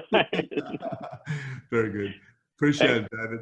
I'm going to move quickly, thank you, mate, very quickly through to Joel Humel, who's, as you know, Wheeler Grenfell principal, been our advisor for many years in this area. Joel, you there? Have we got Joel? Yes, you there, Brian? Yeah, hi, Joel. Yeah, terrific, mate. If you could just take us through the government stimulus packages, and I recall you saying that in order to be eligible for JobKeeper as a starting point, businesses and individuals had to have their 2019 tax completed. Is that right? No, that was what we were talking about there was the pay-as-you-go withholding offset. So I'll come to that in a second. The news isn't as that dire as that, which is good news. But so last time we talked about the JobKeeper payments, Australian Taxation Office payment deferrals, and your pay-as-you-go withholding offset, amongst some other stimulus measures. Since then, of course, we've got the JobKeeper legislation released. It was only yesterday, and an accompanying explanatory memorandum, 16 and 33 pages long respectively. So there's a lot to it. I'll just focus on a few points. Firstly, the eligibility test, the decline in turnover test. So just to recap, what we have is the projected GST turnover in entity for a period, that's a month or a quarter, needs to have declined 30% or more compared to a corresponding period in 2019. Now, the good news is there's no requirements to attest in later months. So once you've passed, you've passed. If an entity does not qualify for the month of April 2020 because its turnover has not been sufficiently affected, it can test in later months to determine the test is met. Now, the eligible periods of comparison. So previously I mentioned in the guidelines a 30-day period. Well, now it appears it's a distinct month or quarter. So you're comparing March 2020 to March 2019, or April 2020 to April 2019. I don't know if it's Anastasia's there, but I did prepare some slides, but I'll just keep going through. So as well as months, comparing months, you've also can compare quarters. So you can compare the 1st of April to the June 2020 quarter to the same quarter in 2019. Now, you're probably asking, how can we apply using the June quarter for 2020 when the quarter is not yet finished? Well, what the government's going to allow us to do is project the GST turnover for the quarter. So if we are using the quarter April to May and June 2020, we're estimating our turnover for this present quarter and comparing it to April, May and June last year. So now if we overestimate, we're going to have to pay it back. If when we lodge our BAS, we find that our turnover is less than what we thought. So you'll have to pay the amount of the JobKeeper back plus the general interest charge rate. Of course, businesses that deliberately try to game the system and are caught face administrative and criminal penalties. Now, there is an alternative test. The alternative test applies, and if the business is a new business, and that is it wasn't operating in 2019, for example, then what the government will allow at the Commissioner's discretion, basically they'll allow you, for example, I'll go to the explanatory memorandum. It's probably the best way to explain it. And that is the Commissioner will take, in their explanatory memorandum, for example, will take average monthly GST turnover since the trading commenced and compare it to the current month in question. So if you started in December and you're operating still in March, they'll take the average of trading from December to March on a monthly basis, the average monthly trading, and compare it to your March or April trading, for example. And if the turnover shows a fall of greater than 30%, then the alternative test will be passed. So, yeah, so I'm up to slide 8 there. That'd be great. So to get the JobKeeper payment for the fortnights commencing 30th of March 2020 to the 14th of April 2020, you have until the 26th of April 2020 to apply. So applications are available from next Monday, and there's also a reporting requirement. So if you're entitled to a JobKeeper payment, you've got to notify the ATO of your current GST turnover for the reporting month and your projected GST turnover for the reporting month. And that report is due within 7 days after the month. So it's more compliance, unfortunately, but so that's the JobKeeper updated. So we've got eligible periods. We're talking months, not a 30-day period, but a month. So March 20 compared to April 2020. So March 2020 compared to March 2019. And the quarter, a quarter in this year, so the June quarter 2020 to the June quarter in 2019. Our alternative test, it's up to the Commissioner's discretion, but one of the examples he gave, of course, was your average turnover compared to date compared to the current quarter. The average turnover, monthly turnover to date compared to the monthly current turnover. If it's dropped by 30%, when you compare those two, you can pass. So slide 9, the pay-as-you-go withholding offset. Just to recap, we don't want you to forget that. So maybe it's slide 10. Sorry, Anastasia, that'd be great. So the JobKeeper offset. So we've got a just to quickly recap on that. The government will automatically credit eligible businesses their pay-as-you-go withholding, crediting the account on the 28th of April upon lodgement of activity statements, right? So what that means is you're going to get a credit to your BAS account for the amount of the pay-as-you-go withholding. Now, this has obviously been left to the Australian Taxation Office to administer. So the Tax Office has stated on their website, you do not get your pay-as-you-go withholding offset unless you have lodged a 2009 income tax return and or made GST taxable, GST free or input tax sales recorded on an activity statement. So this is bad news for our retail businesses which are new. So this means if you commenced your retail trading in January or February and you're lodging quarterly, you may not get that measure. Now, the another measure announced on slide 11 there is the New South Wales Small Business Support Fund, right, with grants of $10,000. Now this could be really relevant to some retail businesses. These $10,000 grants, they're offered to retail businesses which have been affected by Public Health Order 2020, the social distancing rules. So the retail businesses listed, it's very broad, and it includes car retailers right through to florists. You can click on, I've got a link there to Services New South Wales, and you can see, yeah, there's a very broad range of retail businesses which are eligible. But we've got some key eligibility criteria on the next slide. You've got to have an annual turnover of more than 75,000. You've got to employ between 1 and 19 full-time workers, have a payroll below the payroll tax threshold of 900,000, have been highly impacted by the Public Health Order 2020, and you also have got to experience at least 75% decline in turnover. Now the final one is you've got to have unavoidable business costs not otherwise the subject of other financial assistance. So you're going to have to provide evidence at some point of those outgoings for which you're receiving the grant. On the final slide, applications for the grant are available through the Service New South Wales website, and I've got a link there to apply. You'll need to have your proof of identity documents, like as usual. You'll need 2 proof of identity documents, a valid ABN, your business bank account details, and a copy of your latest business activity statement.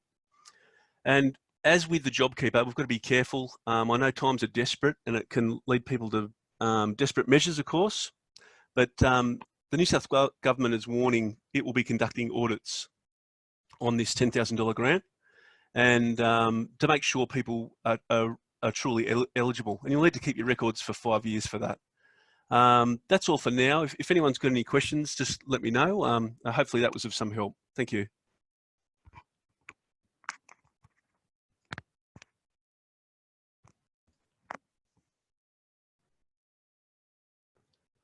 Thanks, Joel. That's great. I think we just got Brian coming back on there, and moving over to Matthew, who will talk a little bit regarding online. Now, we didn't have any questions for Joel, but if we do get any more as time goes up, we will we could come and ask them at the end if we've got enough time. And just to intro Matt, MindArc, our digital partner, a lot of great work in building digital channels. And certainly great expertise in moving businesses online, what to consider, and through social media. And I think Matthew was also going to share a couple of retail case studies as we start to bring the morning through. So thanks, Matt. Awesome. Thanks, Brian. Can you hear me all right? All good. All good. Okay, good. All right, thanks for that intro. I'll try to get through this quickly because I know we're running out of time. So if we go to the next slide, I'm just going to be running through some, I guess, best practice concepts or ideas you can keep in mind while focusing a bit more on your online business or online sales channel at this time. So I think this is probably one of the fundamental things that most people are already aware of, but making the checkout experience quick and painless is just going to help.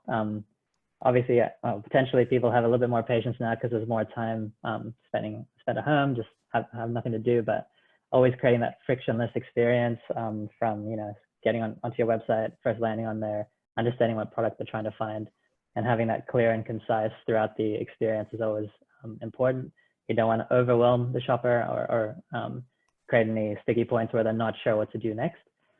And a really important thing to keep in mind is trying to understand what your typical shopper looks like as well.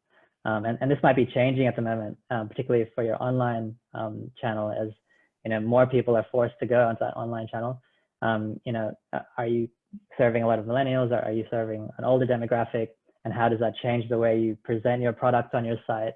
And how does that impact any, I guess, sticky steps or complex steps that you require them to take to check out? Just keeping that in mind as you try to optimize this experience. Another important thing is a clear and accessible cart. So the use of a really useful mini cart, which is just on a site when you're browsing. It's in the top right. Usually you could hover or click it and it shows you the current items in your bag. Making that useful is also very important. Sometimes you don't even need to take the customer to another cart page because they have the information they need in that little mini cart section to just go straight to checkout. So if we move on to the next step, another important thing to keep in mind at the moment is the concept of describing your products like a person rather than serving up what looks to be information a machine provides. So ironically, the machine will probably help you do this better. But having intelligent product detail page information and recommendations as companies experience the details of a particular product in your catalog. So looking at, you might see a lot of sites doing, products you've recently viewed underneath the main product information, or what other customers also liked or purchased after they looked at a similar product that you're browsing, and understanding what complements the product you're offering within your product offering, at least that makes sense to increase your average basket size or average cart size, which is always a good goal. And then looking at personalization on different levels as well. So email campaign personalization, targeting certain information to specific types of groups or segments in your database is also very powerful, and using tools to help you do that rather than manually trying to participate in that activity. And then last thing, I came across something interesting, is having personalized e-receipts. So this is something you could potentially use for in-store customers in the future as well, once that becomes obviously accessible again. But having digital receipts that are sent to your customer via their email that suggest follow-up products or future transactions by providing information on products that will help you maintain or support what you've purchased can also be quite useful. I guess search is obviously very important. So you want to using search essentially to elevate the browser experiences for your customers. So making people are searching already looking to buy something. Typically, you don't usually do any specific searches without knowing that you're looking for something that you want to buy. Obviously, that's not always the case, but allowing people to find the product they want as easy as possible is always very, very powerful. Making sure your search is visible. Sometimes people don't even know that you have search because maybe your icon's too small, or it's placed in an area that people don't look at. So just keeping that in mind and using analytics to really understand how often search is being used. And this might vary between the type of product you're selling as well. So, but yeah, case by case is always good to review your analytics. And then you can also use analytics to look at the search data that's actually being looked for. So what's trending, what's important, like what are people looking for, particularly items that people are searching on your store that you're not providing. And that might change the way you buy or manufacture or offer new product ranges, because people are looking for that product and you don't currently offer it. Having a search function that has a bit of error correction, so people are misspelling certain products, and if they misspell a product and then your search results come up empty, that could be a lost sale because your search tool hasn't been able to connect that misspelling to the actual match.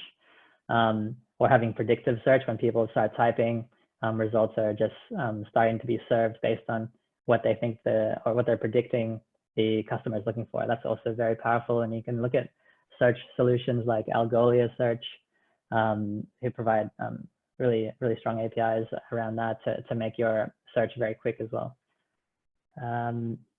Another thing is to provide different types of content, not just products, on your search capabilities on your site. So depending on the product, you might have how-tos or DIYs or styling tips that when people search for certain products, it also comes up, and you can see on the slide on the left, when you type in t-shirts, you can see under categories there's also access to different categories, but you could have pages under that that relate to styling with t-shirts or something similar, I guess.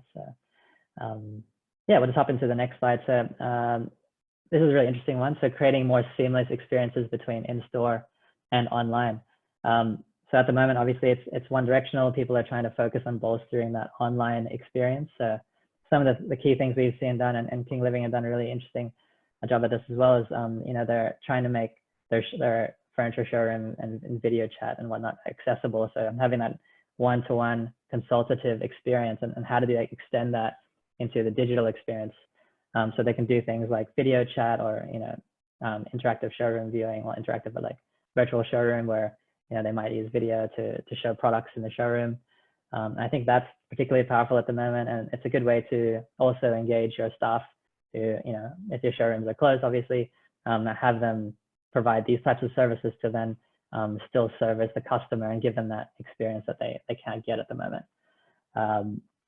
A lot of the time we see customers have loyalty programs that can't be used across their different channels. So you might have an in-store gift card that can only be used in store, but not online, and vice versa. Really enabling that cross-channel or omni-channel loyalty program is also very powerful, and should be something everyone's thinking about. And then some items that are more appropriate potentially in the future, but I guess you can start laying the foundation for, is concepts like the endless aisle and store-to-door approach, and having that make sure that, like, if a customer comes in the store and they're shopping, you know, and then the product isn't in that particular store, that they have access to your full inventory across the board virtually, and then that product can be delivered to them, which is really useful. And then at the moment, I think this has already been mentioned a few times, is using your physical stores as fulfillment centers at the moment to get that stock moving.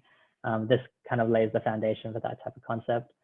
And then extending promotions like free returns to both in-store and physical products across both channels. I think that's a good practice as well. And then a really useful one is using technology to empower your employees who are managing this process for you. So, you know, automation can be very, very powerful. How can you automate, you know, base level communications to the customer so that they always feel like they're being served and they're not waiting? I think that's very important. You also want to obviously weave in some real interactions as well, but having that first touch point at least be very quick and automated can really help. You can do things like auto tagging or auto data population on your products based on you know, AI tools or different functions like that.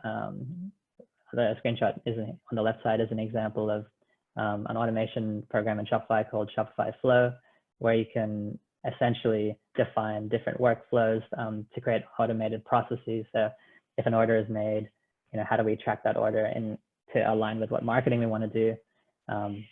You can use different functions like that to automate that process and trigger communications, which I think can be very powerful. With the digital side of things, you want to keep in mind the API capabilities of your site. This will just mean that you can connect your site to other platforms more easily, particularly things like BI tools to have access to your data so that you can do, you know, next level analytics on them, you know, really get useful information out of it to make better decisions about how you are merchandising your store, how you're selling your product, how price is impacting various sell-through rates and stuff like that. But APIs are very powerful and should be used well.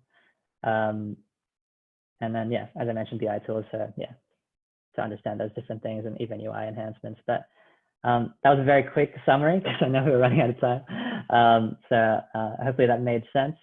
But I'm happy to answer any questions offline if anyone has any. That was a great summary, Matt. One quick question I think is interesting is, how do you, up to a third of online purchases, particularly in apparel, are often returned, or so the stats tell us. Mm-hmm. How do you make the online purchase a little more seamless in terms of returns and in terms of, so for example, using AI, tagging and so forth? Yeah, that's a good question. I think, yes, returns is always a big item or talking piece that we have with our customers. It is a larger amount, particularly online, because I feel like the online experience facilitates the idea that returns are easy, and that that makes sense for customers who can't touch or feel the product before they buy it. So there's various tools out there to help automate returns processes so that at least you're capturing the right amount of information up front to reduce the footprint on communications between your customer service team and the customer. So the customer might fill out a quick returns form online to answer maybe 3 or 4 short questions like, you know, what's the quality of the goods, the reason for the return, and various things that are usually the points that the customer service team will use to decide what to do next with the return. And at least in that way, that should hopefully eventually hook up back into your inventory system so that when the return is processed, that's all carried through back into the inventory. Yeah, one of our partner companies is Ocular, who do a lot of this AI tagging, as you know, and there are others out in the marketplace. And this is getting increasingly interesting around linking that tagged SEO all the way through the process. Yeah, definitely. I think SEO and Ocular, they obviously do a good job at the tagging side of things and the automation, which is really great. But yeah, SEO is particularly important at the moment. You need to be found if you want people to know about your products. And obviously there's various aspects to SEO. There's the organic, content-driven, kind of like authoritative rankings that you get through the search engines like Google. And then there's the paid advertising side of things, which is a different beast, I think. Yeah, having obviously that authority without the ads is also critical for the long term, because then you don't have to invest as much from the advertising spend side of things to still have that presence in the market. Absolutely. Matt, thank you very much. That was great. There's some really great insights and tips there to help retailers. Anastasia, as we start to wind up, any questions for Matt? Yeah, I think just a couple of questions to finish. One from Matt. Any particular trends that you're seeing? So you talked about obviously King Living utilizing FaceTime and video calls to consultants. Have you seen any other trends popping up in the online space, like use of virtual reality, augmented reality?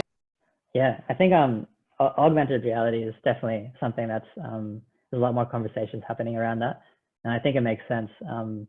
And we've had some interesting discussions. There was one we were speaking to an art gallery the other day, and the concept of augmented reality was really interesting, because I felt like it's something that makes sense. Seeing like a piece of art in your home in the place that you're potentially buying it for before you buy it could be really powerful. Even when obviously all these lockdowns are lifted, that type of experience for the customer to see the artwork in their space before they buy it sounds, I think, very, very powerful.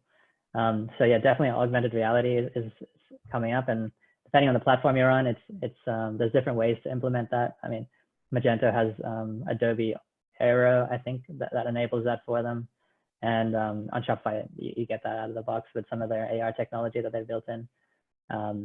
You just have to obviously capture the 3D objects.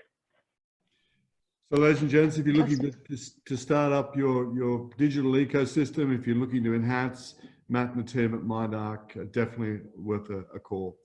Anastasia, any other? Just one final question that has been asked by a few people, and this is for either Belinda or Joel, is that what is the content regarding superannuation in regards to JobKeeper? So there's a bit of confusion over how you pay your superannuation in regards to JobKeeper. My password. So can you hear me there? Yeah, go John. Yeah, great. So with your regular income paid to employees where they earn over $1,500 per fortnight, the super guarantee payables on the employee's regular income. So if they're being paid usually $3,000 and post JobKeeper, they're still being paid $1,500 $3,000 per foot. So yeah, if they've been paid $3,000 before JobKeeper and post JobKeeper, they're still being paid $3,000. Super's on the whole $3,000. Now, where the regular income is less than $1,500 per fortnight, the super payable on the employee's regular income is applicable only. So if they earn $800 before JobKeeper, and then subsequent to JobKeeper they're being paid $1,500 per fortnight, then the super guarantee is only on their $800. For those employees that have been stood down, there's no, and they get the JobKeeper, the $1,500 per fortnight while they're being stood down. There's no super obligations. For employees that were employed on the 1st of March 2020 and ceased employment, and they're rehired by that same employer, there's no super obligations if they are rehired and treated as being stood down. So while you're stood down and you're just receiving the JobKeeper, there's no super. While you're, if you generally earn less than the JobKeeper amount per fortnight, you're only post JobKeeper, during the JobKeeper payments, you only get super on your usual salary. People who are getting over the JobKeeper amount and post, once the JobKeeper comes in, they're still receiving that amount. You've got to pay super on the whole amount. So does that cover it off? Yeah, I think that answers the question there. If anyone's got any other questions and they do want to message them in, we can answer them offline, but I think that covers all aspects. And yeah, I think that's it. Thank you. There's been absolutely overwhelming number of questions, and apologies we haven't managed to get around to all of them, just given the time aspects. And any other ones we'll try and answer. We'll divert through directly to the people that have asked the questions with the subject matter experts. Just a couple of very quick in passing. Thank you very much for your attendance. A big thank you to the experts, panelists. I'm always touched by the way our communities come together to help and to contribute and use our expertise. And just as a quick side note too, Retail Doctor Group, in addition to its work in insight strategy implementation, is building out that entire platform online as well. So we will continue this journey with our peers to provide online consulting and advisory and training. But to the point today, a big thank you to everyone. We will bring State of the Nation 3 in 2 to 3 weeks' time. We'll continue to update the market. And our ambition is to continue to follow and then get ahead of this curve and continue to advise retailers, business to consumer, FMCG, on what's going on and how to win in the war that is COVID, and how to grow through this. So ladies and gentlemen, once again, thanks to everyone, and feel free to reach out to myself or Anastasia at retaildoctor.com.au in any way we can assist, and of course directly to our subject matter experts.